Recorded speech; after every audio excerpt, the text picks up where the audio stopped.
Hey, I'm Steve from Within the Ruins, and this is Brutal Planet. Hello, this is Ron Bumblefoot Thal of Sons of Apollo, and welcome to Brutal Planet Magazine. This is Mike Howe from Metal Church, and welcome to Brutal Planet. This is Livia Graham from STEIN, and welcome to Brutal Planet Magazine. This is Hulk Hoffman of Bid Y'all Welcome to Brutal Planet Magazine. And this is JD from Syra, and welcome to Brutal Planet Magazine. Hey, this is Nick Reese from Joyous Wolf, and this is Brutal Planet Magazine. We are Thunder Mother, and welcome to Brutal Planet Magazine. Tom Banglund here. Just want to welcome you guys to Brutal Planet Magazine. Kevin from the Heavy Metal Shop, and welcome to Brutal Planet. Hello, Metalheads. My name is Patrick Johansson, known from Lions Hair and Outdoors. Welcome to Brutal Planet Magazine.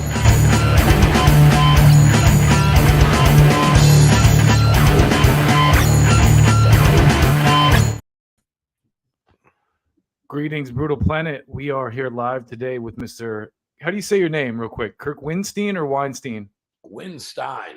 Windstein. Okay. I want to get that clarified once and for all. Kirk Windstein, legendary bands Crowbar, Down, and now Eyeam. How you doing today, sir? Doing very good, thanks, man. You know, for an old guy, doing yeah, man. You're a busy man. Try to be. Well, let's start by talking about Eyeam, because that's really kind of how this came about. Obviously, I met Raquel when I found out about you guys. I sent out kind of a tweet saying like, "Hey, how do I talk to these guys?" And that's how kind of this whole thing started. So how did you guys kind of come together and decide to do this project?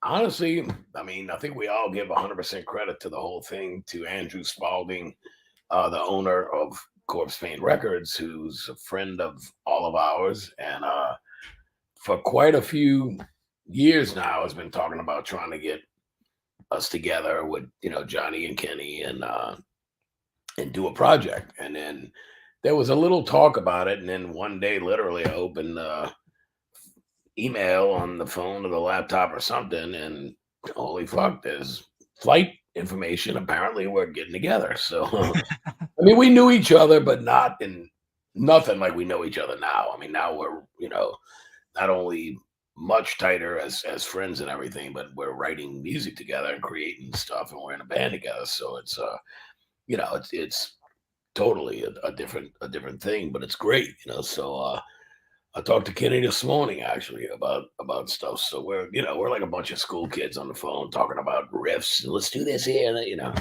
it's great. I mean, it's really, really cool. But it was Andrew Spalding's idea, and you know, we didn't know what to expect. And we're like, worst thing can happen is it just doesn't really click, but it clicked right away, you know, really, really quickly. And you know, I think we were all a little kind of just feeling each other out, because the first encounter together was very, very brief. We're only together like at least with Johnny like a day and a half, if that. And then he had to fly out and do some stuff, gigs and stuff. And so the next day, the day he flew out, Kenny and I and Todd got together, and we did the bass, the guitars, and the vocals on the song. And then the next day, I think everybody flew home.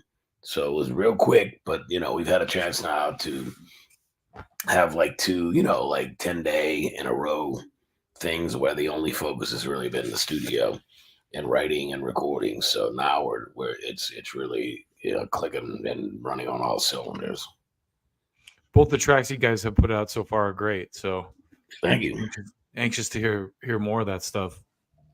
And props to Andrew too for getting you guys together. Yeah, it was a great idea. I mean, it actually came about, well, not came about, but it turned out, as much as I knew it was going to really be potentially good, it sounds nothing like I thought it would. And probably most people say that, you know, but when we got together, we're kind of looking at each other, and it's like the obvious is blending Typo Negative with Crowbar, and we're like, well, we don't want to do that. You know, so You know, Kenny asked me, how old are you? I said, I'm about to be 58. He goes, I'm 57. Or, you know, he goes, let's just feel it out. But let's try to do stuff, you know, that's influenced by the bands we grew up on as kids.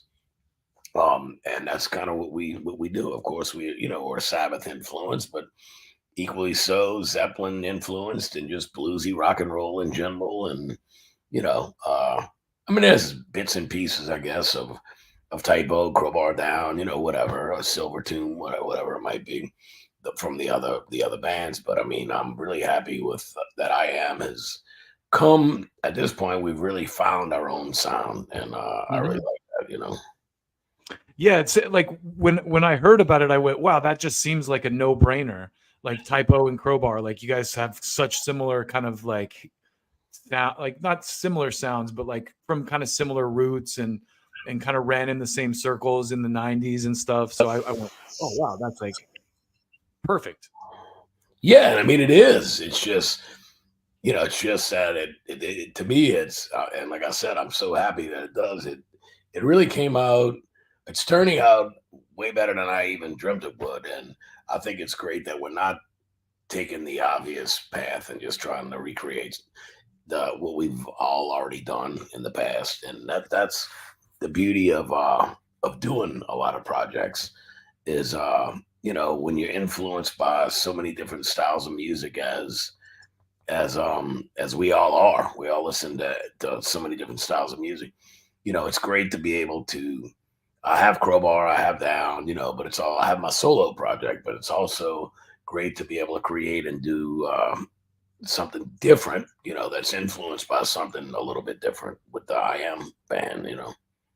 Yeah, it's a great, like the way that I would describe it to people is it's kind of like it sounds like classic rock, but with a little bit of that doomy edge, you know. Thank you. I mean, that's what I would sum it up as too.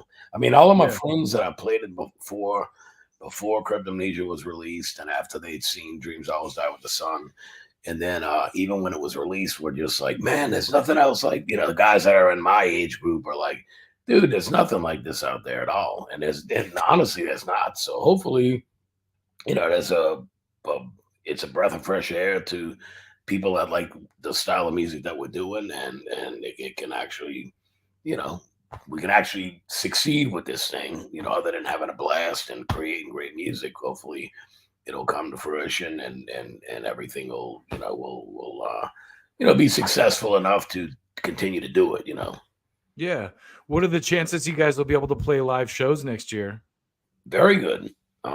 You know, I mean, we took everything one step at a time. First, it was like, you know, we don't want to talk about playing live. We don't want to talk about business. You know, let's just do it. Let's just see what happens. But it's gotten to the point where, okay, we got to talk about playing live, and we want to, and we got to talk about, you know, business things as well, because, you know, at our age, I mean, we don't do it for the money, obviously, but we do it for the love of making music. And, you know, but at the same time, it's a business, you know, so. Yeah.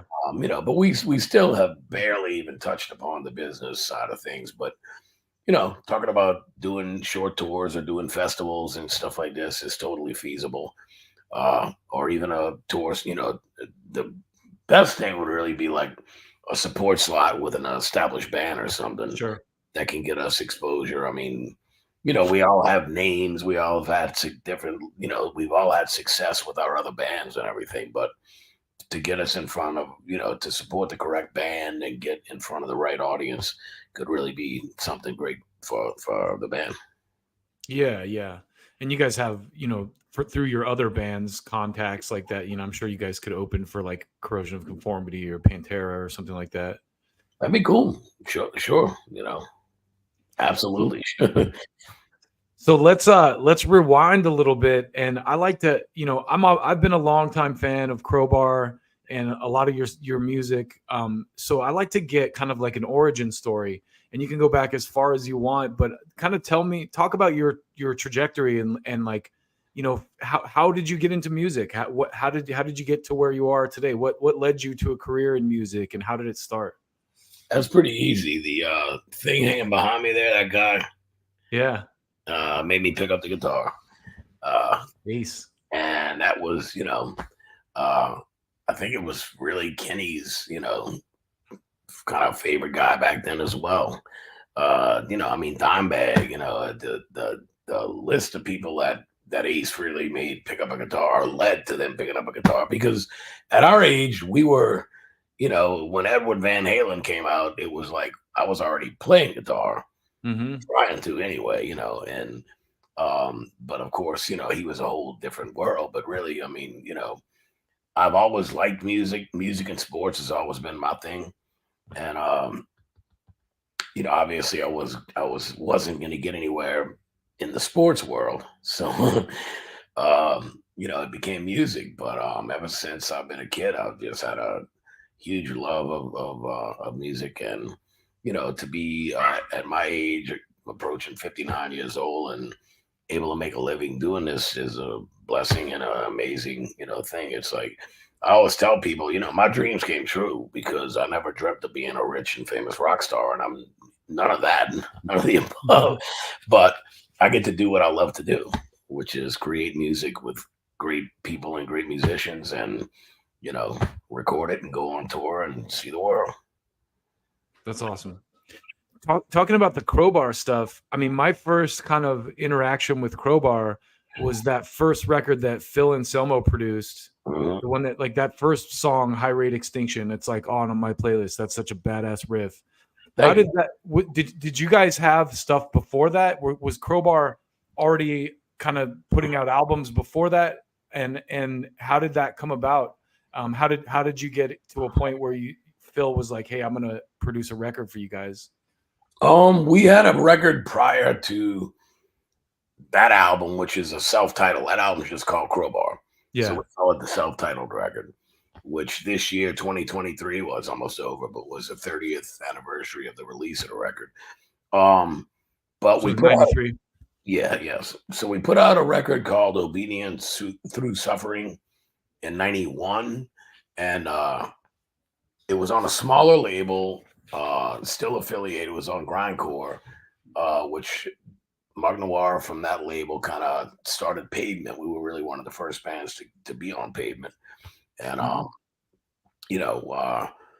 as far as Phil getting involved, he was a big fan of the band from the very, very get-go, even before we were Crowbar. We would call us the Slugs. He had the demo. I had sent him one or brought it to Texas or something when he was in, had just joined, not long after he joined Pantera, not just joined Pantera, but I think we did our demo at the beginning of 1990. So we were writing the stuff by the end of 89, really, what would end up becoming Crowbar.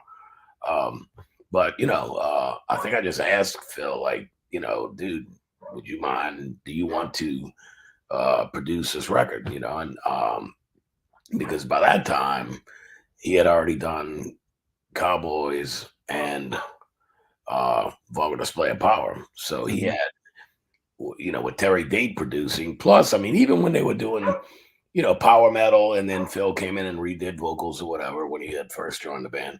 Vinnie Paul was, and Dime and Rex, for that matter, had so much more experience in a real studio since they were really young.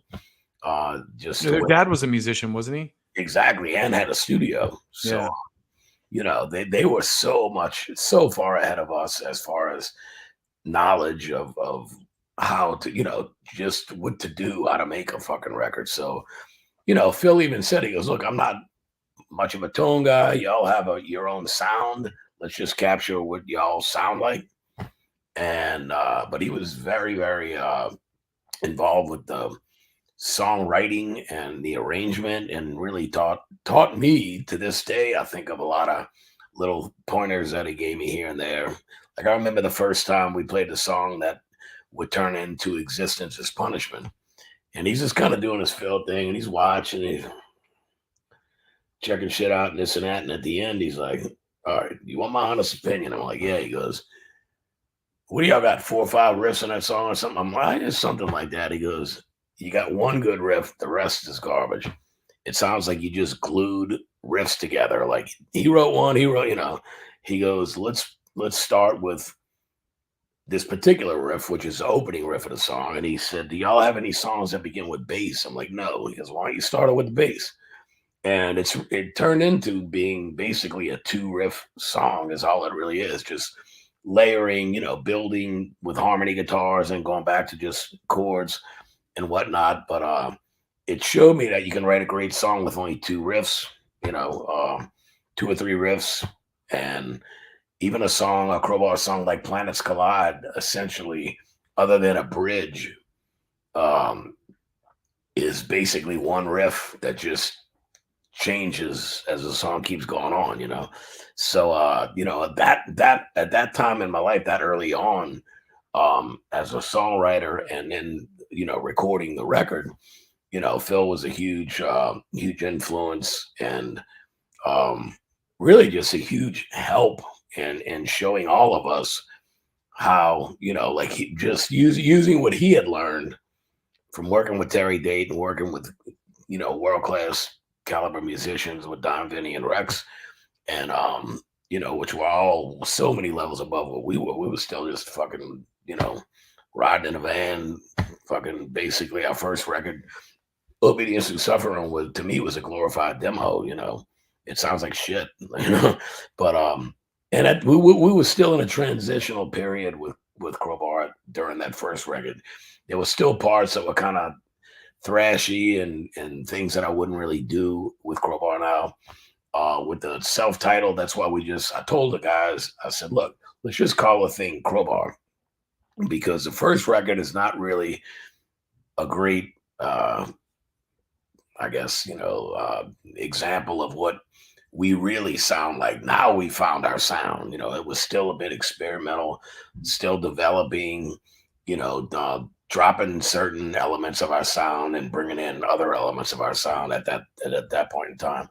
So, Phil coming in and kind of arranging and even helping me, and I still do it to this day, which can be a good or a bad thing, but I was freaking out. I'm like, well, man, I'm supposed to sing a song tomorrow. I'm on the phone with him and I'm like, I don't have any fucking lyrics. He's like, we'll get it. And I'm like, but I don't have any lyrics. He's like, So he kind of helped me a lot and showed me, like Big Todd would drive. I think he had, what did he have? A fucking Monte Carlo. And me and Phil would sit in the backseat with the notebook and listen to like a tape of the music. And we, I'd start something and he'd help me along with it. And I still, to this day, I think Crowbar has 126 songs. And even on my solo record, and now I just completed my second solo record, still to this day, I'll write lyrics on the spot, or like the morning I got to sing them or whatever. And I really enjoy the spontaneity of doing it that way. Like I'll go back and listen to it and say, no, this word doesn't fit, or this line's cheesy or whatever. But I'm more with the whole songwriting thing where I hate to say I don't think too much, because it sounds like you're not taking it serious, or you're not having a professional approach. But the more you think about it, the worse it gets. It's like the emotion of it and the feeling of the first thing you get is usually right. Like being with the Typo guys, their joke is always that, Peter Steele would always be like, the possibilities are endless, and they are. But Kenny's like, so, we do all this shit, and most of the time we'd end up right back to square one with the original idea. And we've even developed with Eyeam now, which I love, and Down has always done it this way, where everything's not mapped out and planned out. We get in a room together and bounce ideas off one another, and great things happen. And Eyeam has developed into being able to do that now, where we show up get together 10:30, 11 in the morning in the studio, and by 5:30, 6 o'clock, Johnny's tracking drums. Songs written. That's great. Arranged, and it's a great feeling, and that's when you know that the chemistry is there. I mean, they're great guys. Obviously, Big Todd is one of my dearest, very old friends.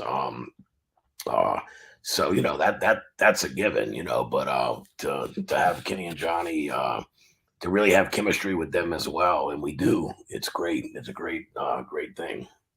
Yeah, you guys have already produced a couple great songs, so I'm really excited to hear as that further develops what you come up with. Yeah, and I mean it's it's all along the same lines. I think we stretch out a little bit more on some of the other tracks, but not a whole lot. I mean, we found our sound, you know. Like if we got together right now, what time is it here? One something, I don't know. 1:15. There you go, 1:15. By 3:00, we'd have a great song, you know. And that I really believe that. That's awesome. And that's the way it should be, you know.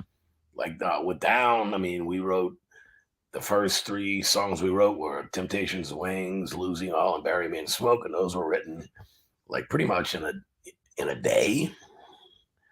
I'm trying. My memory's not the best. That's 1991. But so that first Crowbar record, I mean, as a Pantera fan, I heard about you guys because of Phil, you know, obviously putting his name on it, right? Right. And then the Down record, I mean, that record, let's definitely talk about that, because that first Down record was just so. How did Down come about? Did Phil just call you guys and get you together? Like, how did that band materialize? Pretty much. I mean, you know, I used to talk to Phil all the time. He's not much of a phone person these days, but we talk all the time. And he was living in Texas. Pantera were taking off. Pepper was living in North Carolina. COC were in between Blind and Deliverance at the time. I love those albums too. Oh, they're amazing. And they were kind of finding out, I guess, that Pepper was gonna be the singer and for the band. But you know, Phil, I'm glad he was. I mean, I love Carl, you know, and I love on record, but I mean, Pepper's a amazing vocalist. Wise Blood and Deliverance are like 2 of my favorite records of all time. Oh, they're fucking great. I mean, everything, you know, we had the pleasure of playing mini shows and then touring. We did 2 tours in 2019, pre-COVID days, that were like fucking 35, 40 days long. We did one early in the year, and then we did one at the end of the summer going into the fall, all in North America. We did a lot of Canadian dates, and we hit pretty much every market with them. And it was fucking amazing. It was COC, Crowbar, and then we had Weed Eater on some stuff, Mothership, and then I don't want to leave anybody out. Mainly that was the package was COC, Crowbar, Weed Eater, and Mothership. Oh wow. I'm trying to think. Somebody else played some stuff as well, but yeah, it was a great tour. Everybody, you know, just had everything in common and got along really, really well. And I think, like, to me, and I believe that Pepper feels the same way. At that point, I wasn't in Down, so you know, we hung out so much. We always have hung out with Down from the beginning, you know, and on off days, you know, me and Pepper would go out and hit the bars and whatever. So was it just like Pepper and Phil's thing originally, or? Well, I mean, it was kind of like Phil called me up, asked me, and said, "Look, all right, you know, I talked to Pepper already or whatever, and why don't we get Big Todd because he's in Crowbar? Let's just get him. It makes all the sense in the world." And Jimmy Bauer was not in. He was the original drummer for what became Crowbar, but he was in I Hate God on guitar, but he was not playing drums with anybody other than a few small projects. They have one that I really like. Drip was a cool demo they put out. He did some stuff, but not a whole shitload. You know, it was kind of like, let's get Jimmy on drums, and let's get you and Pepper on guitar, and we'll get Big Todd on bass, and we'll just get in the room and see what happens. You know, that song "Stone the Crow" from the first Down record, I like that. To me, is like a classic track. That's like almost like a Led Zeppelin song or something. Thanks, you guys.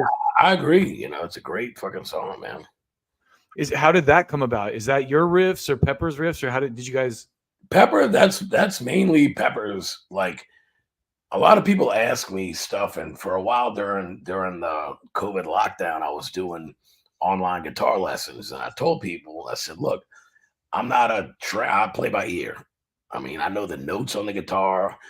I like to think, without patting myself on the back, you know, I have a great ear, great sense of timing and stuff like that, and a great sense of creativity. But I said, I can't teach you how to, you know, all the technical theory and whatnot, but I can teach you how to play Crowbar and Down and Kingdom of Sorrow at the time, songs that you want. And it went over really good. And a lot of people are asking me certain things about certain songs. And I'm like, well, Pepper started that one or wrote that one. Like, I don't know how to play the opening riff of Stone the Crow. Because he plays it.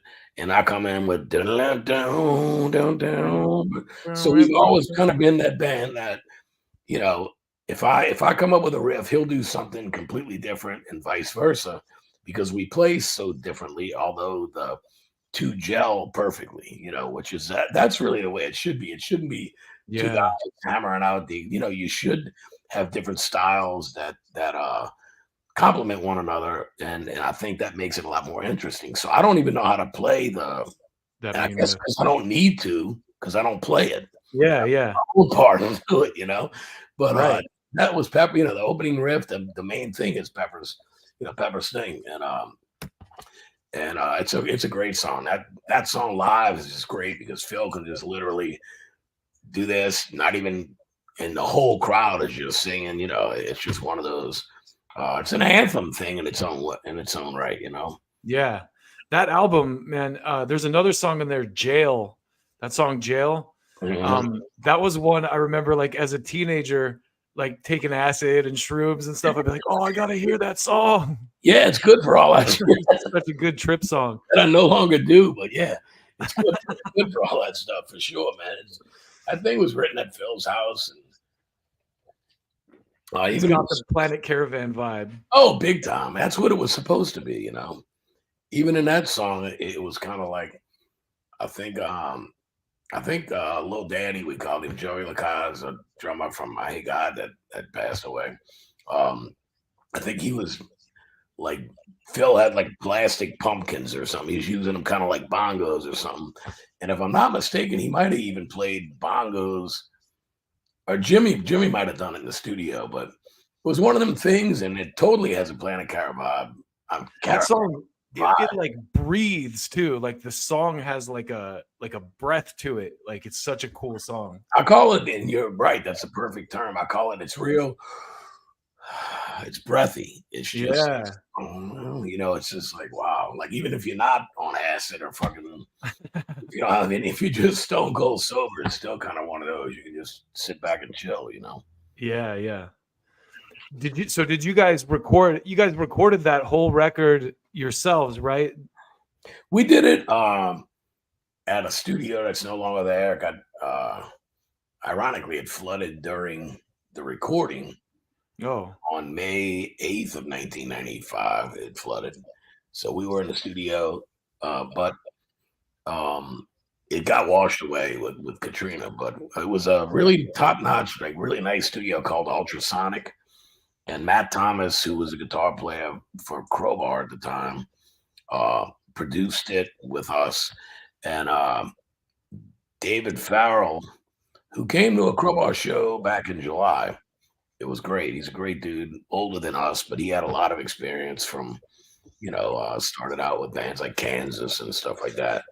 And David was the main engineer, and Matt kind of produced it along with the band, really. But it was recorded at Ultrasonic, 2-inch reel, everything old school.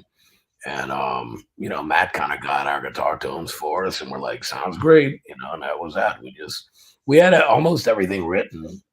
I think Underneath Everything and Rehab were kind of still needed to be written. And then Phil had a couple of segue pieces, like Prayed to the Locusts or something. Oh, yeah, I remember that. That's one of his little like acoustic things he wrote that was like a segue piece. But yeah, I mean, it's definitely a classic album, very classic. The memories of that thing will last forever with, I'm sure, all of us, because it's cool to hang out with your friends and come up with something that 28 years later, I think it's platinum now or something. It's like 20 people are still fucking like, wow, Yeah, there's some records that I've spun since I was, 15 that I still spin regularly, and that's one. Oh, absolutely. I mean, I don't spin that one, but yeah, I mean, that stuff, I mean, that's kind of how I am these days. People ask me in interviews, like, what are some of the new bands out there? I'm like, I don't know, and I mean, it's not out of disrespect. It's out of, creature of habit. It's not my thing. Yeah, I'm very much a creature of habit.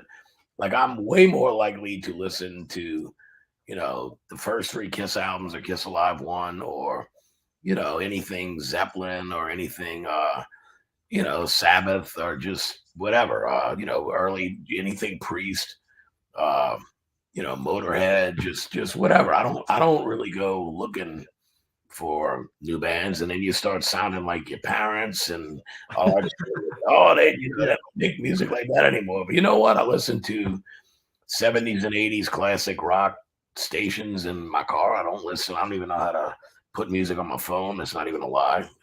That's how untechnical I am. I don't have one song on my phone. No, I do know how to work Bluetooth, so I'll set the little Bluetooth speaker thing up and just pick songs out if I'm doing the housework, doing dishes or whatever, and my wife's not here. Then if she's out running errands or shopping or whatever, I'll do that and crank on. But I'll put on fucking Priest, Defenders of the Faith, or Accept, Restless and Wild if I want to hear metal. And otherwise, I'll put on Thin Lizzy or fucking Zeppelin or just something old school.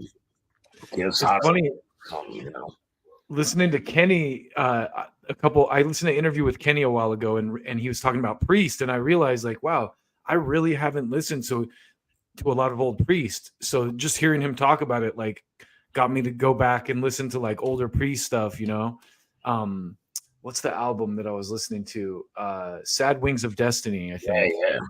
Yeah. So like just some of those older Priest records that I'd never heard, because I grew up, like Turbo Lover was big when I was a kid. Like it was like that era of Priest, and I wasn't really that into it. But some of the older Priest is so great. And I got into the oldest stuff. First thing I probably heard, honestly, was Hellbent for Leather, or maybe Unleashed in the East. I'm not sure. But for me, like I was still in high school when Screaming for Vengeance came out. And then for some reason, Defenders of the Faith has always stuck with me. I guess because it was that time in my life. Like I had graduated high school. I was registered to go to University of New Orleans for college twice. And both times I told my mom, I said, fuck it, I'll get a job. I want to play music. And she's like, well, because what happened was I was registered for school, and she's like, well, you're going to need a job as well. You need to fucking work. You graduated high school. You're an adult. You can live here, but you got to fucking work. And I'm like, well, how am I going to go to school and work and play in a band? And she's like, I don't know. I said, well, I'm not going to school. So I think the Defenders of the Faith I was 19 when it came out. So it was kind of just one of those, times of my life where, I didn't really have a care in the world except music and just, and forming a band and playing music, writing music, becoming a better guitar player, and just, going out and having fun, drinking beer on the weekends and partying and, like everybody else, chasing girls or whatever it might have been, But it's just one of those times in my life. And that album came out the same year as like Accept, Balls to the Wall. And there were a few more, like I think Number of the Beast had already come out, but I think maybe like Peace of Mind had come out right before that, like 83-ish, like my senior year of high school. Because I remember coming home from high school, even like Def Leppard, Pyromania, even though my favorite album is High and Dry, I still love Pyromania, and people are like, oh, that's when they went commercial. I'm like, you know what? I don't give a fuck. I like Hysteria. Yeah, because it's got great hooks and great songs. Yeah, Hysteria was one of the first albums. I was in like 4th grade when that album was huge, and that was like one of the first metal glam metal records I was obsessed with. I listened to it constantly.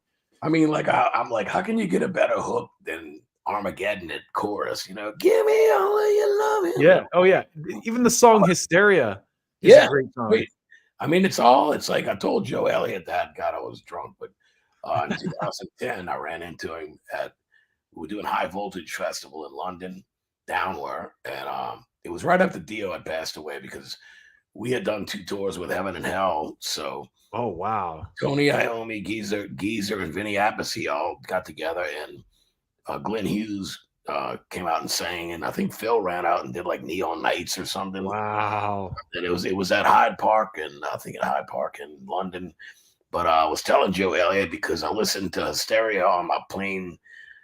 On the plane, one of the flights over from New Orleans over to fucking London.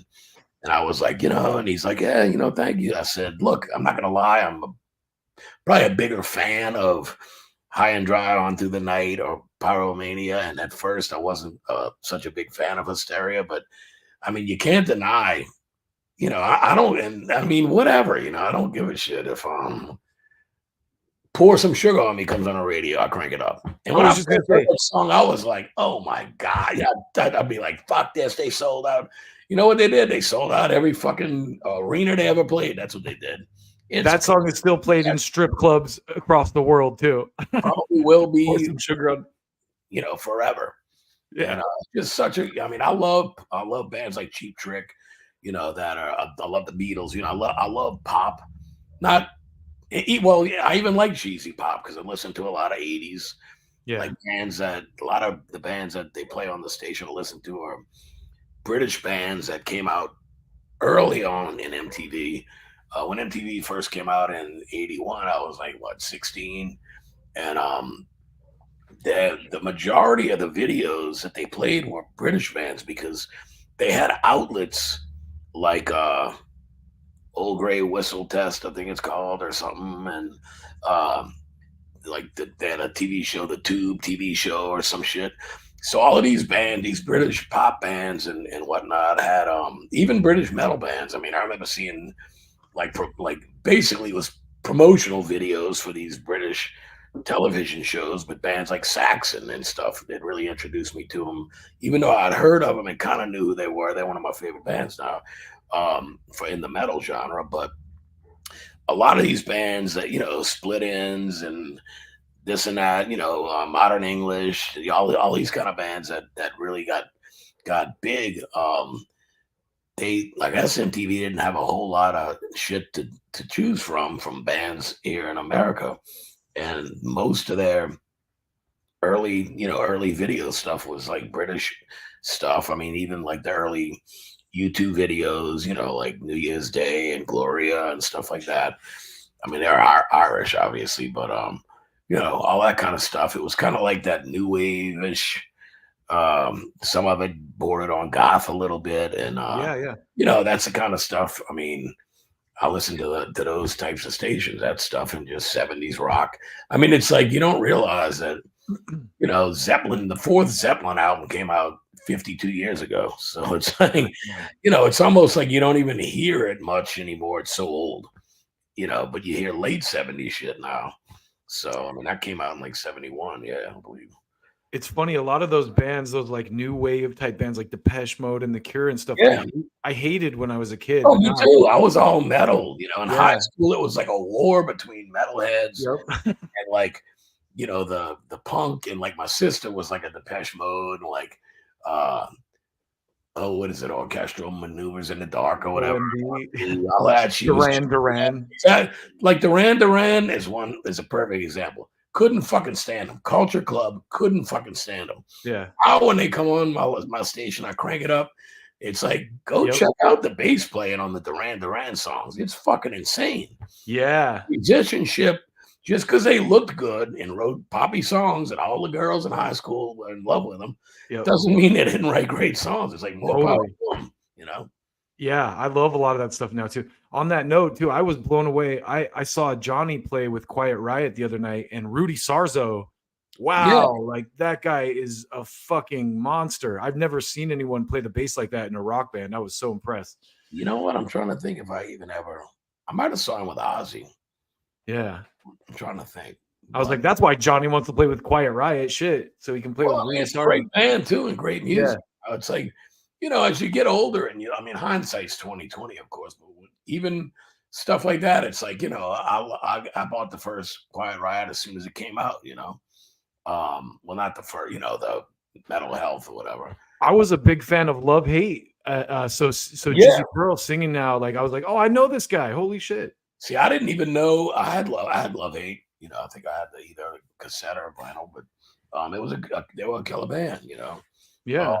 But there's so many bands, that I hate to use the term hated, but I really did. I despised them when I was in high school and even not just out of high school, and it's like, now when I hear fucking Wang Chung or some shit, I'm like, everybody, cranking it up, man. It's a good, catchy tune. Dance Hall Days. That's a great song. It is. And I mean, I was forced because it was the only thing on TV that was really worth a shit before school and after school, because that came out like in my maybe sophomore year. MTV came out the second half of my sophomore year, or maybe going into junior year. So, I mean, I'd watch it leading up to going to school and then after football practice or whatever, when I would watch it after school, my sister and I both. And, and then, my mom would be like, all right, it's enough of that, blah, blah, blah, blah. And we, whatever, the whole family would watch fucking, whatever, Dallas or some shit, Falcon Crest, one of these that I still like, but, man, I saw the video for Hot for Teacher the other day. And I was like, I had this flashback to when I was a kid where my parents were like, no, you're not allowed to watch MTV because it's too like risque. And I'm like, that video still today is pretty fucking out there. Yeah, it is. but yeah, man, it's like, and I think it's good to be able to laugh about it, but in a good way. And, and when it comes on the radio, I crank it up, Yeah. And I think listening, like I had such tunnel vision when I was, younger and starting my bands and all that. When I was really young, I liked, I'd listen to Kiss and Cheap Trick and Led Zeppelin. And when Van Halen came out, of course, I got into them. And then I liked, bands like the Cars and whatever. Then I went through a big period in the mid 80s. Going into the late 80s, that was a lot more bands like Sisters of Mercy and Lords of the New Church and just different things like that were more goth a bit. The Cure, The Cult, stuff like that. And then, but when I was young, for the most part, I had tunnel vision and it was just metal or die, And now I realize that, hey, I still love my metal, But there's more to music and more to life than just one genre and one style of music. Is one of my favorite styles of music, but I like it all. If it's a good song, it's a good song, and that's at the end of the day, that's all that counts. Couldn't agree more.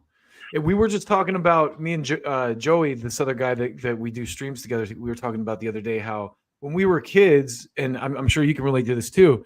If you wanted to listen to a band's album, you had to go buy it or record it off a friend, and now it's a lot easier for kids to get into stuff because every song you could ever want to listen to is on your phone. You go to Spotify or Apple Music. So music was much more tribal, I think, for that reason in our day, because I was like, no, I'm a metal guy and I buy metal records.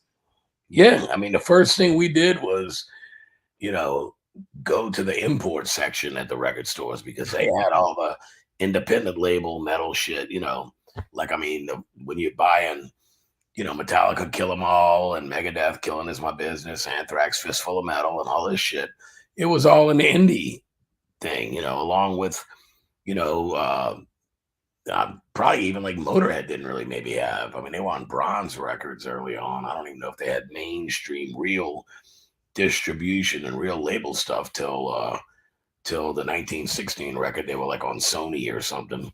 But I found so many bands like Angel Witch and even Twisted Sister, but Under the Blade was on, it was an independent, So, I mean, I was like Twisted Sister were like my favorite band before Stay Hungry even came out.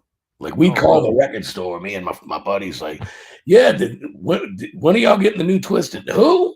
Like, I don't know. Let me see, man. We got to know. And then one day we called, like, do y'all have a new record by a band called Twisted Sister? And they're like, yes, it came in. Same thing with Wasp. I'm number 00074 in the Wasp fan club. I had the Like a Beast 12-inch single. I used to get the Kerrang magazines.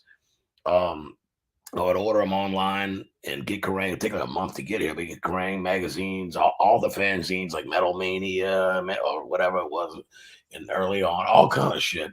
I get all these fanzines and stuff. Some of them were literally just 2 staples and a bunch of stuff that was copied. You could barely even read it, but it was all these underground bands.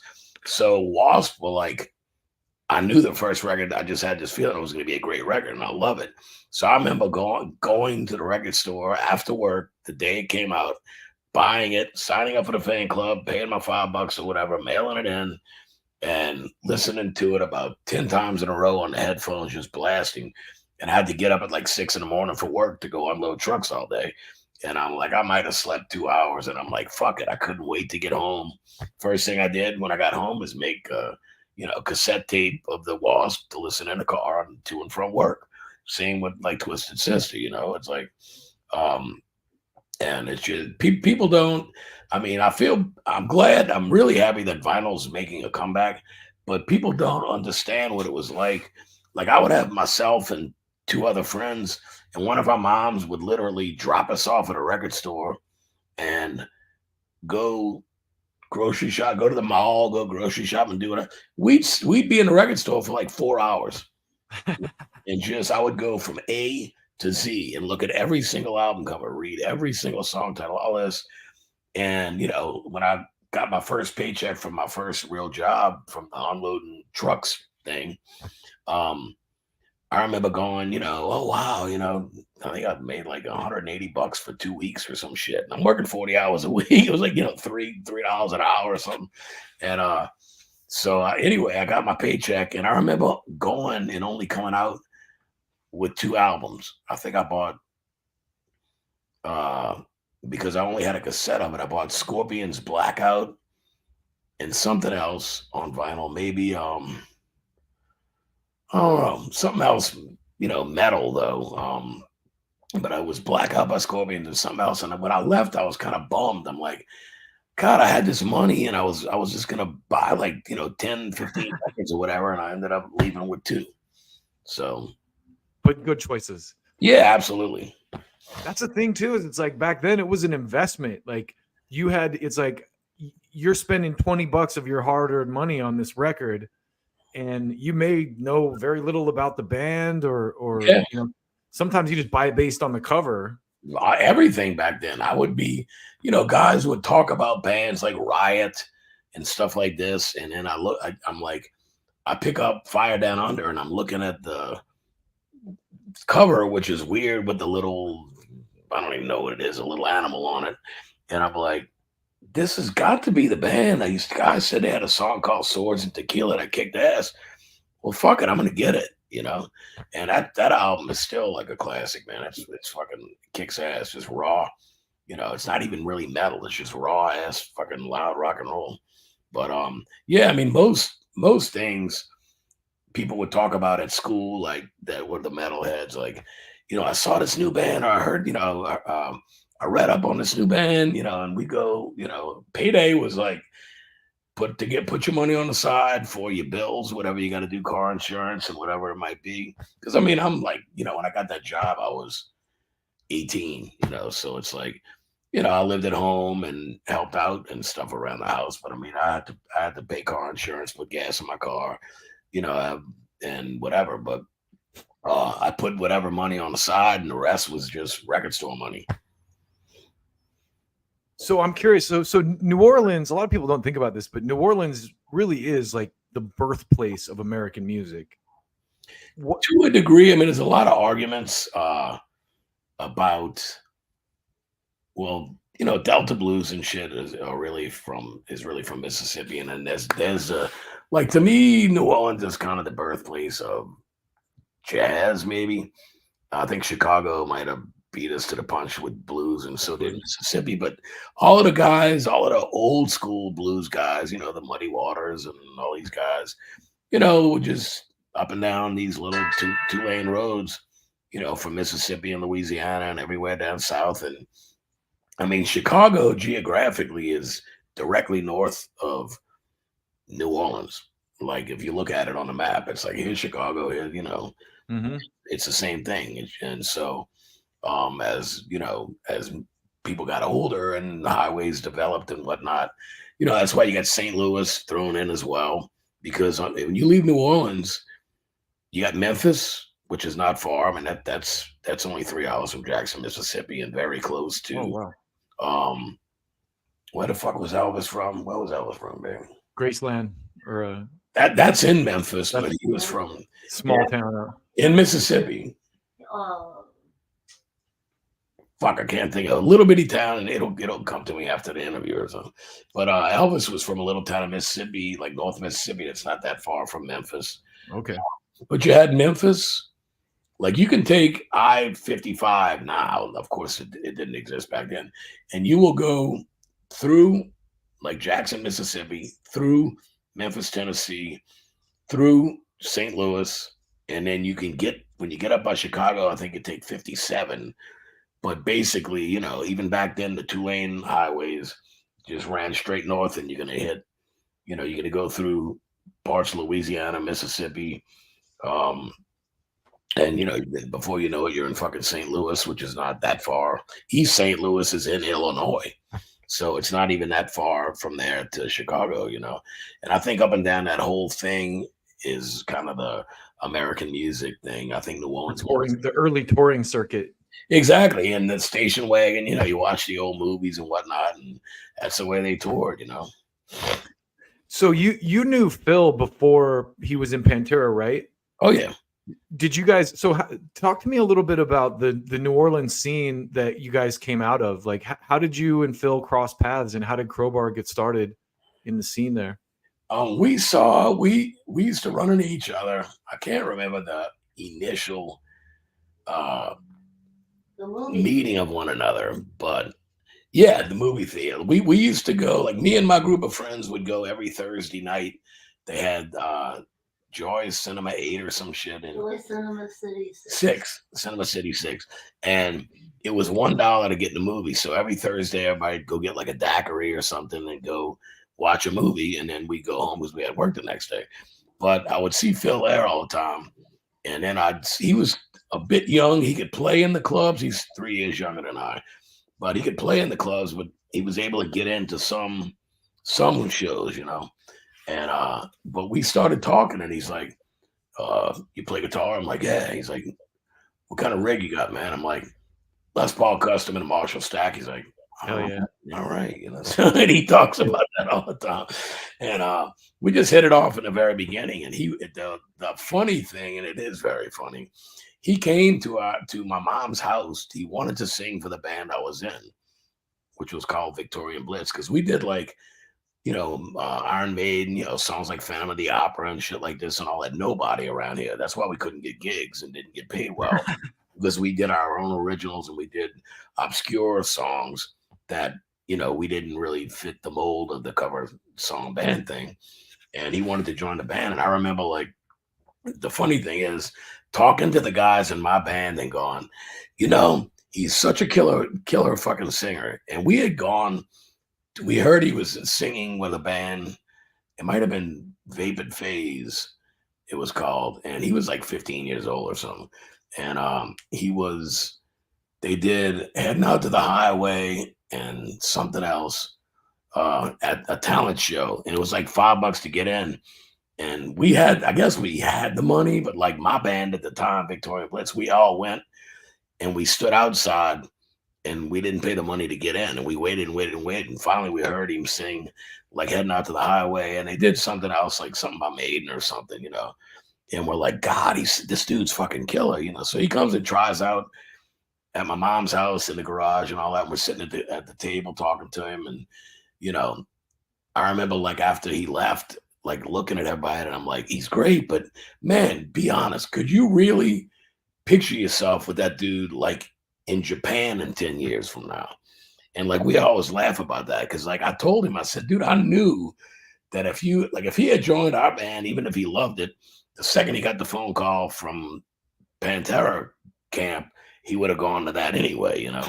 Yeah. And I'm like, he's too good to not move up the ladder quickly. And look, it you know, it proof is in the pudding. But But we remained really, really good friends. In fact, when he was going to try out, I saw Pantera with Terry Glaze on vocals in Houston at a club called Cardi's, where they played like, I even met the band like between sets or whatever, Mm-hmm.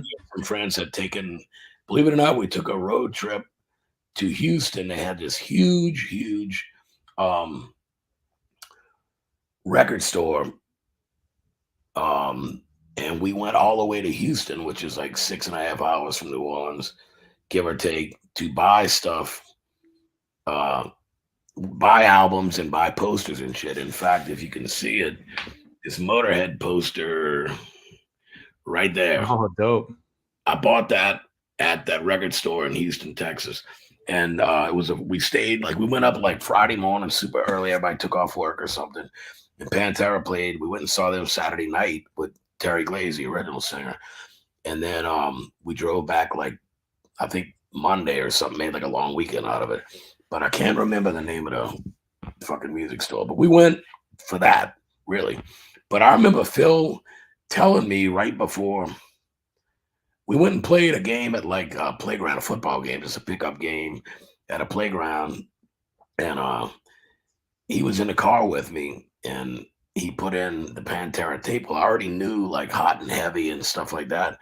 And he's like, dude, you got to keep it, keep it to yourself. But I'm going try out for Pantera. Like I'm flying out in like 2 days to go try out for Pantera. And I think I may be wrong, so don't quote me on it, but I think he may have told the guys in Razor White, the band he was in at the time, that he was gone on to Europe or something with his family or something. I don't know. He had a good excuse of why he was, flying out of town for a bit, which could have really been a night and then back. I don't know.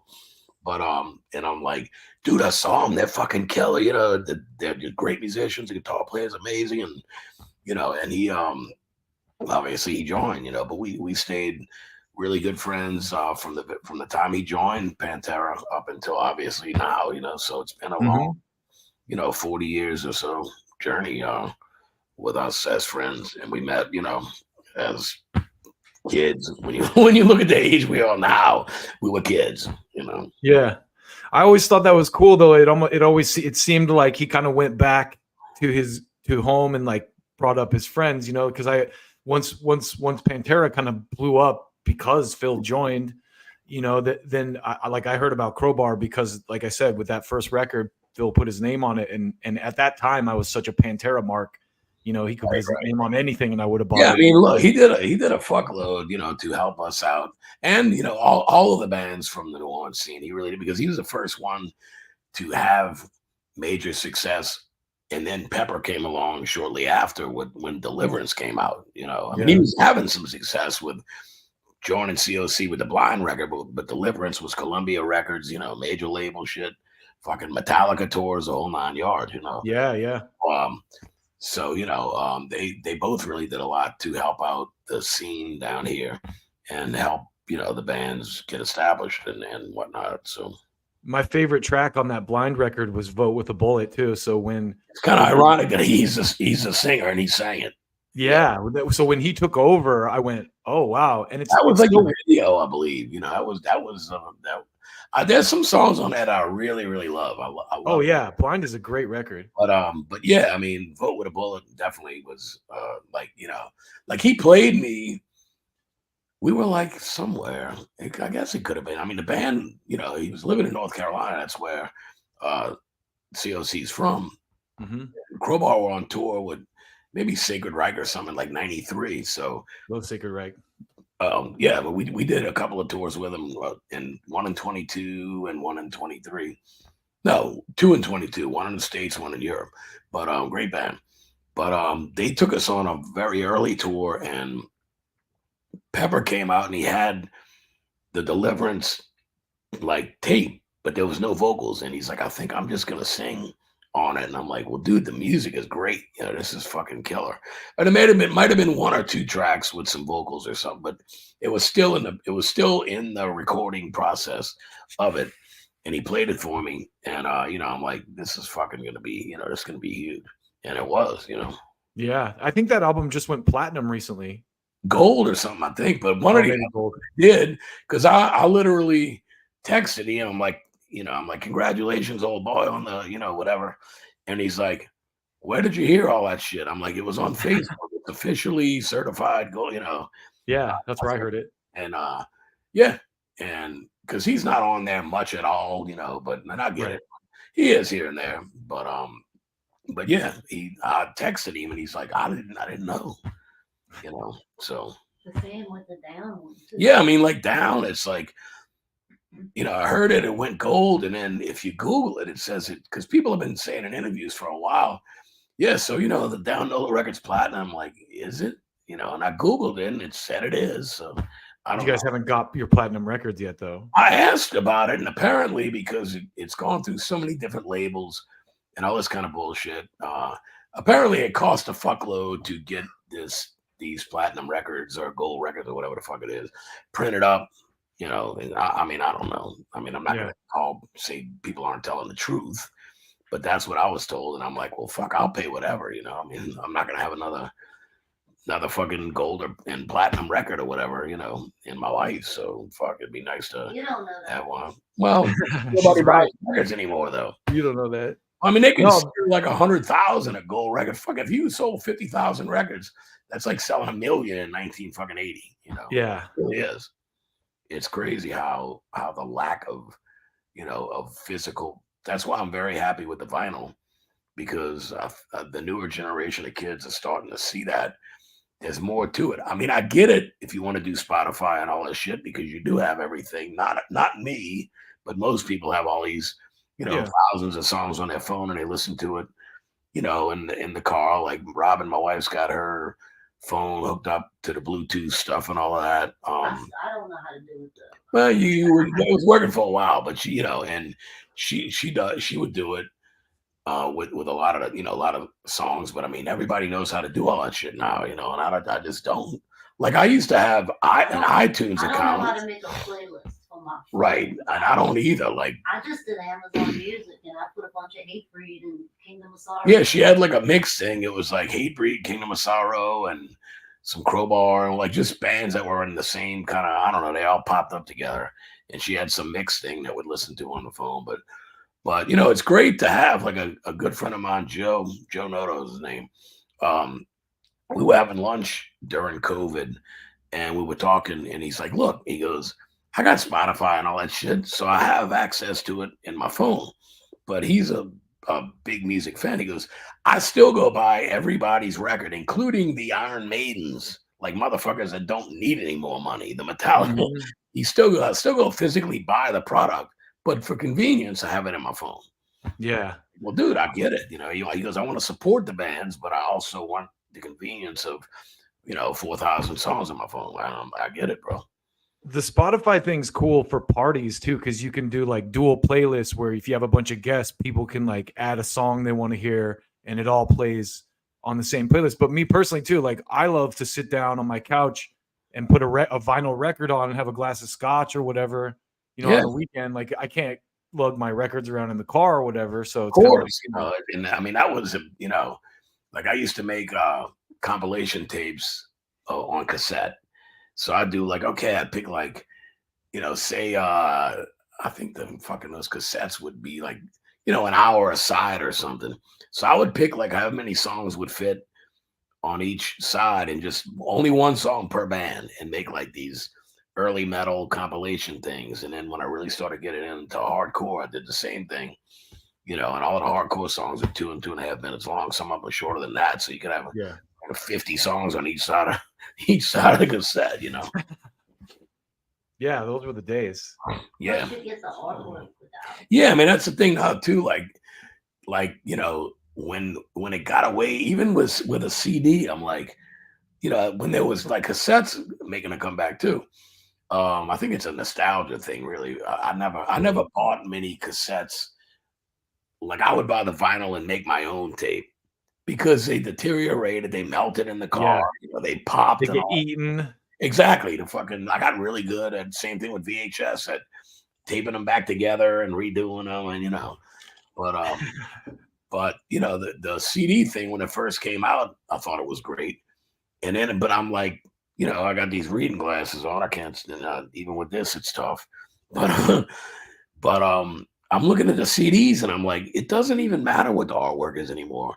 It's still only this fucking big. It's not, you know, an album. I mean, that's an album size, you know. It's like, Yeah. And it's like, you know, I used to read, I'd look at the cover, I'd flip it over, like, especially with Kiss, I knew that, you know, Rocksteady Music was their fucking Publishing. Yeah, exactly. ASCAP. Oh yeah.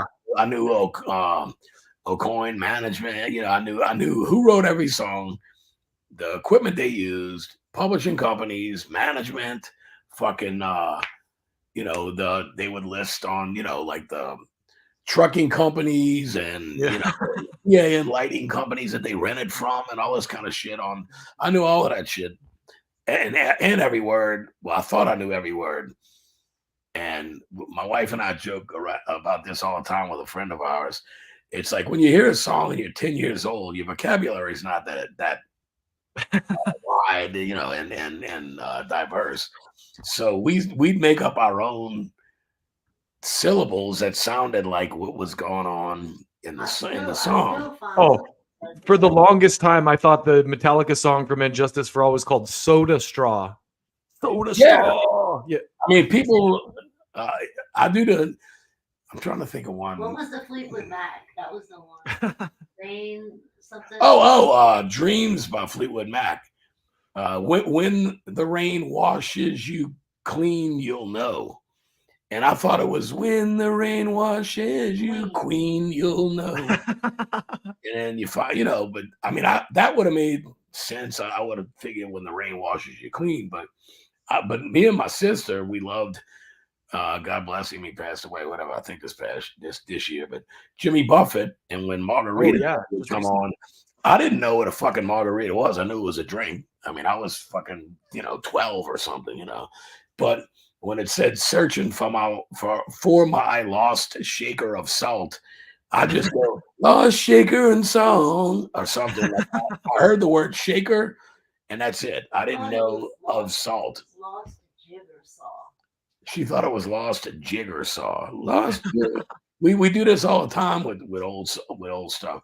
And I go back to the Hendrix Wayne's World thing where it's like, excuse me while I kiss this guy. Yeah, totally. And dude, it was weird because I did for Dime Bash 2020. I did what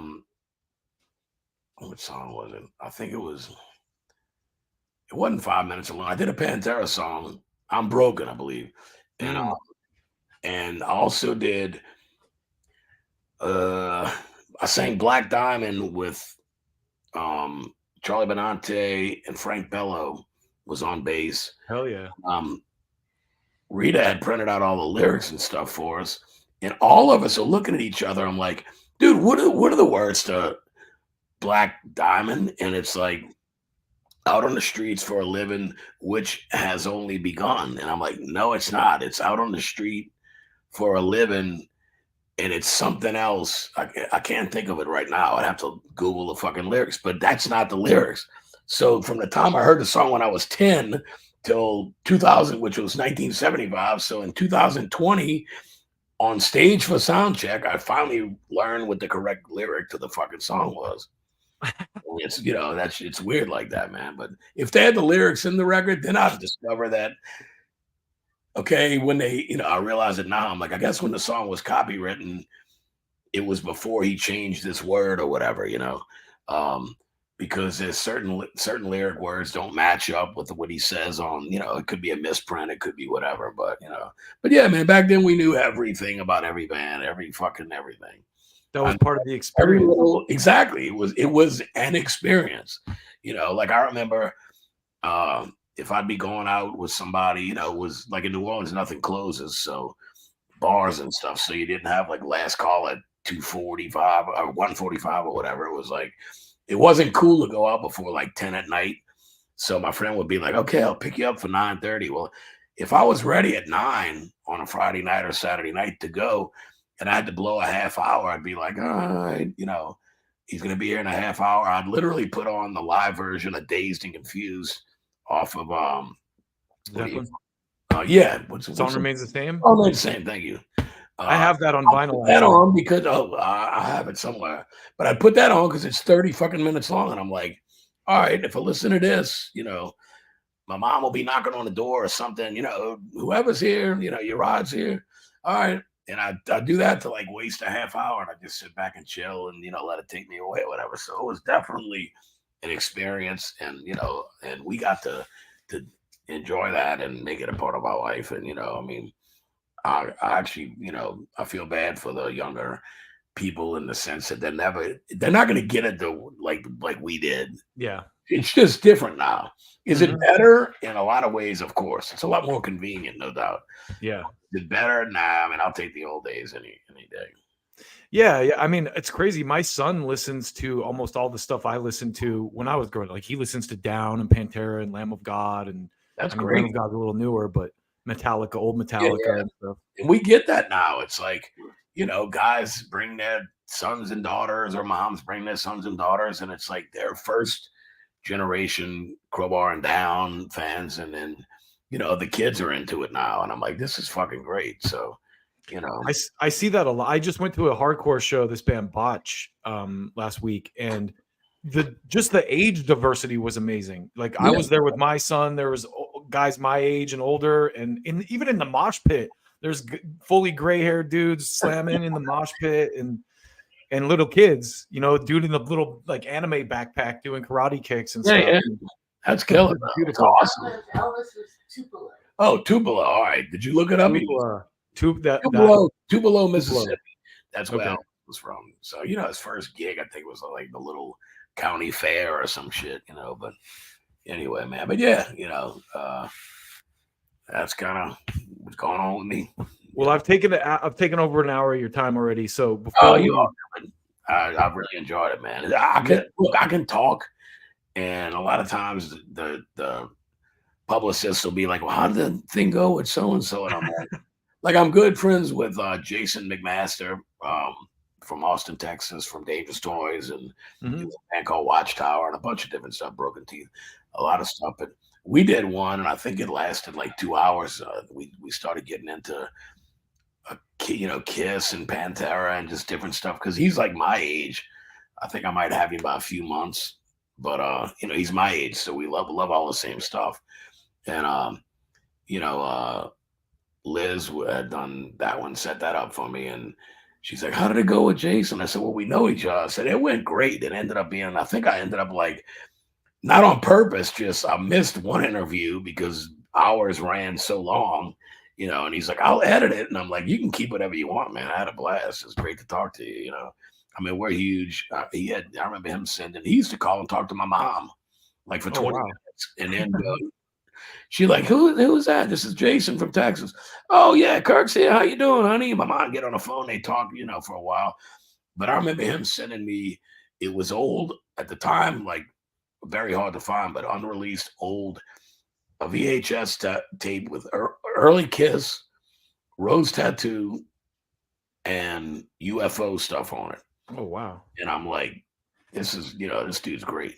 I met him working sound for a company, and Dangerous Toys played with Lillian Axe, who was a big band from down in New Orleans. They're from New Orleans area. Lillian Axe? Yeah.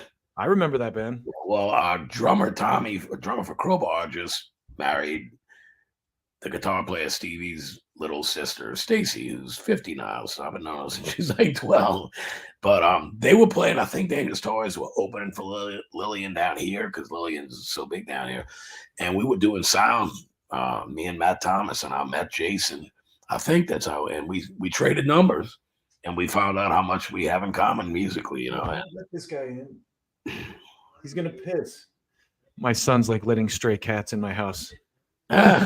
We're keeping the dogs out of this area right now. Just grab him and take him out. Yeah, I let my neighbor's cat in my house because she gets mice.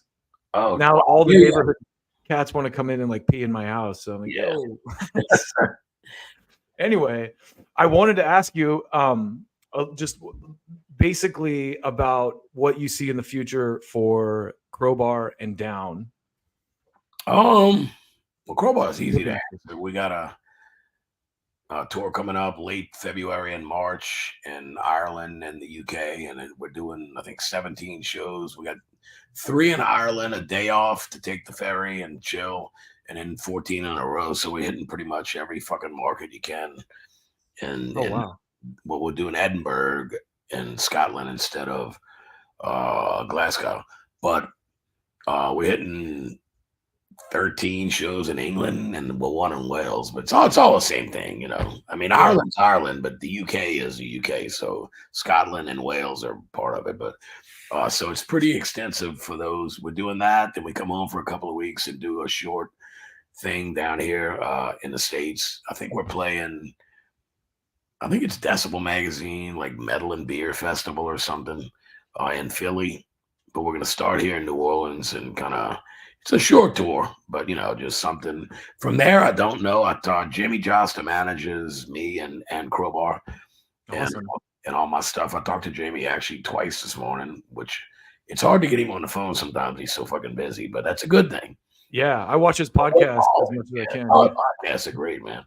But we were talking about all that kind of stuff, you know, but we need to figure out. But as far as Down, I mean, our rehearsal room is now set up to jam, and we brought a ton of extra gear, Crowbar gear and Down gear that was in, like, Down and Crowbar share a rehearsal room. So we brought a bunch of stuff. Pat Bruders and I, well, Jimmy and Pepper had gotten together and kind of said, look, we don't need all of this shit. And they made a big pile of gear in the middle of the room. And Pat Bruders, our bass player, and I took it Sunday over to the North Shore near Phil, where all the storage units are, and dropped a bunch of stuff off. So we're all set up to jam. It's just with the holidays coming. You know, Jimmy just got off. I think he's still on tour with I think his last show might be Saturday or Sunday of this week. It's just a short tour. I think they did the 7th. Yeah, so we're kind of like in the process of, we can write some stuff. You know, we have time to get together, and, you know, Phil's like, look, you know, in between, I mean, none of this stuff is set in stone at all. But, you know, we've talked, you know, there's actually time to do a Down show here and there in between all the Pantera stuff. Obviously, that's priority number 1 for Phil and Kate, and, you know, and the whole thing. And of course we get that, you know, but there's time to do a show here and there with Down, you know, so hopefully. But as far as writing, I mean, I'm always writing, you know, that's what I do, you know. It's kind of like, I mean, like the Eyeam band, I think it's doing 3 bands that I know of, and in the solo project, right? Right. So, well, actually, Crowbar, Down, Kingdom of Sorrow when we do it, and we talked briefly about after Josta, right? Yeah, we talked about that a little bit this morning too, and Eyeam and my solo shit. So that's like 5 different things that are releases, and my new solo will be out sometime this coming year, and then Eyeam will be out. But, you know, we have time to try to get ourselves into a nice writing groove with Down, you know, and Crowbar as well. I mean, we're starting rehearsals right after the first of the year for Crowbar to get ready and try to change the set list up. We have 12 albums out now, so, you know, we only play like an hour and 10 minutes. People are always, you know, why didn't you play this? I'm like, what album is that song? I don't even know. You know? I mean, it gets to a point where in the beginning, you know everything, because in order to fill up a set list, you had to play, you know, all the songs, you know, for an hour or something if you're doing your own show. But, you know, as it starts getting further into that album catalog, there's songs that we played live recently that were never even intended. There were studio tracks that weren't intended to be played live. And then if we found out some of them, like, wow, this one is fun to play and it sounds great live, let's add it to the set. So try to switch some stuff up with Crowbar. But the machine is the big machine, or machines are never not turning. So that's a good thing, man. So you think there's a potential of new Down material in the next year or two, maybe? Absolutely. You know, even if it's an EP, you know, it's like whatever. I mean, one of the great things about Down is everybody writes riffs. So, you know, it's quick. You know, I mean, obviously come together and bang it out. Yeah, and I mean, it's great. You know, I haven't written anything with these dudes in Jesus forever. You know, maybe over 10 years. And I got back with him in 2020, and it was COVID, so we haven't done that many shows, but I do enjoy whatever we do, any shows that we do, or I'm excited to write. So, same thing with Crowbar, man. I can't wait. I told all the guys, get ready, we did so much touring last year, especially in Europe, that it's kind of like, where do we even play in Europe? We're about to completely burn out the Irish and UK market here in February and March. And we did some shows last year over there as well. So it's kind of like, you got to give it a break at some point and put out new material. You can't oversaturate. And we did 4 tours of Europe with Crowbar last year. And like between March and August, 4 tours. So it's like, well, where the fuck do we play? There's no place left in Germany to play. There's no place left in France to play. There's no place left in the Netherlands or maybe. You can't build a tour around saying, okay, well, we only played 2 shows in Poland and we only played 1 in Czech Republic and 1 in Budapest. So we're going to just do, you can't really build a tour around the Eastern European stuff. You need to do the more populated and economically, economic areas that are doing better economically, whatever the term would be. So it's kind of like, almost like if we can salvage a tour around some festivals that we didn't hit last year in Europe, we'll go and do that this year. But other than the UK thing, that's probably the only overseas stuff we're doing. And any festivals or anything next year? If we did anything with Crowbar, it would have to probably be August, because I'm sure, and that's even cutting it close. Everything's booked up. But we did so many last year. We did Hellfest, Grass Pop. We did a bunch of smaller ones. We did Bloodstock in England, which is a great one. So we did a fuckload of stuff over those. That's what each one of those tours had some kind of festival involved in it, which is a lot, better money and whatnot doing the festival. So a lot on the table and a lot going on, but mainly right now and more I think writing and recording than anything. Staying busy. I am right now. Potentially I'll be in there a week from today. Kenny was doing vocals in his home studio today, and he's already started on some stuff. So when he sends it down to Dwayne at OCD Recording here near our house, I can go in and see if he wants me to sing some backing stuff and maybe do my rhythm tracks, whatnot, a solo here and there, whatever whatever we decide. But like I said, the machines are always rolling, and that's a great thing. Ask him, what did he think of Cryptomnesia? Oh, Cryptomnesia. Well, he said he thought both I like the songs were great. So I love it. If I'm being honest, I like Dreams Always Die a little bit better. I think it's just because of that ending riff, that last groove, that which is probably your lick. And that one is, yeah, but yeah. That one came out great. They're absolutely different. Yeah, it's but very different songs. What happened is Kenny sent me the first 3/4 of Dreams Always Die with the Sun. He had 2 riffs that went together, and then I wrote the ending riff off of his riffs. And then I remember when we first got together with Johnny, we're doing like the opening thing that Kenny came up with, and I'd never jammed with Johnny, And I remember us trying to figure out like a drum thing, and Johnny, he had just gotten there. He flew in like way later than us, so he had just gotten there. And hang on one second. Speaking of Dwayne at OCD, that's him right there. But Kenny, Johnny had just gotten to the rehearsal room that we were renting, and when he heard the riff, he goes, "Fuck that, we're going Sly and the Family Stone." He's like, and I'm like, wow, this is gonna be killer. This guy knows his shit, And it just came together that evening, and the next day we pieced it together in the morning, and then laid down drums that day, and the next day we did guitars, bass, vocals, and solos, and the next day we went home. So that was I need to listen to Cryptomnesia a couple more times, because I've only listened to it a few times. It's a lot more involved, but it's but check it out, man, for sure. Yeah. But both songs are great. Thank you. So like I said, I'm very excited to hear a full length or see you guys play out next year as a band. Yeah, we're talking about possibly 2 EPs just to get stuff out quick. Yeah. instead of just singles, but well, you need a set list to play live too. I mean, how many songs? Yeah, that's what we're looking toward. Doing a few that are, if we do an EP, we'll be playing originals that are unreleased and maybe even doing a cover or something here and there. But that's why we're kind of looking to support somebody, because we don't have an hour's worth of our material yet. We might, but people aren't gonna know what the fuck we're playing because they haven't heard it yet, so that worked in the 70s, but not so much now, when people played for 3.5 hours and shit, Yeah. Well, man, let's wrap it up. Kirk, thank you so much for taking the time, man. It's an honor to speak with you. Like I said, I've been a fan for a long time, and I really appreciate you taking the time. Absolutely. My pleasure, man. Thank you so much.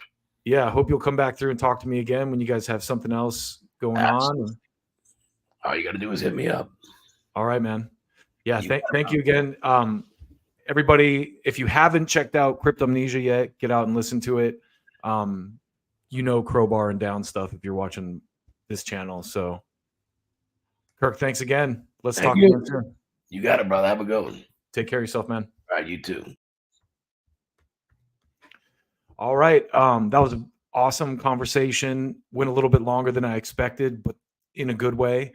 And Kirk Windstein is a legend of the metal world, hardcore world. I mean, Crowbar has been doing it for 30 plus years now. Down's NOLA record is a goddamn classic rock album at this point. So, I mean, if you don't know, what the hell are you doing? Get out there and listen to this stuff. And thank you for tuning in, and we'll see you next time. Keep it brutal.